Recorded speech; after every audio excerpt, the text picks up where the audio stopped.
Hey everyone, I'm Sophia with Awaken Catholic, and this is Awaken the Saint. Many saints were known for being meek and humble, but today's saint, Boniface, was bold, and he never gave up once he set his eyes on a goal. Boniface was born in 675 in northwestern Germany. He was only 5 years old when some monks visited his home, and he decided he wanted to become a monk himself. After a very successful education under the abbot of Nursling in Winchester, he became the director of the local school.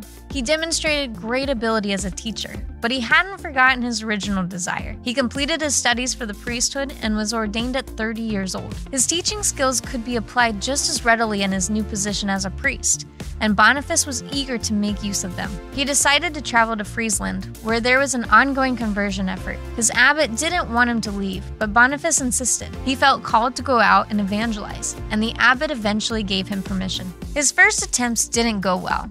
There was war in Fresia, which wasn't exactly the best situation to convert the populace. After a year, he returned home and was happily welcomed back by his brethren. They tried to pass the seat of abbot to Boniface after their previous abbot had died, but he didn't want to be tied down.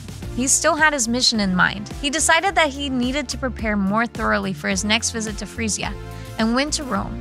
He met with Pope Gregory II, who officially approved his mission and sent him on his way. Further emboldened by the Pope's support, Boniface was sent out again. He worked closely with Saint Willibrord, who was the Bishop of Fresia, and began to make real progress. Willibrord was growing old though, and after 3 years, he wanted to make Boniface his successor. Once again, Boniface refused to be kept in one place. The Pope was so impressed by his zeal that he gave Boniface jurisdiction over much of Germany. With this authority, Boniface took the initiative and planned a decisive strike to chop down an oak tree that was sacred in pagan tradition. He announced that he would cut the tree ahead of time, so a large crowd gathered on the appointed day, expecting the gods to smite him. When he had only just begun to chop the tree, a powerful blast of wind knocked it down in an instant.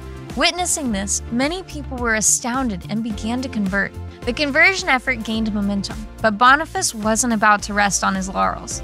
He moved to Thuringia and expanded his efforts, introducing monks and nuns who could fan out and preach in more areas. The next Pope, Gregory III, authorized him to found bishoprics wherever he chose, and Boniface worked tirelessly to ensure stability for recent converts.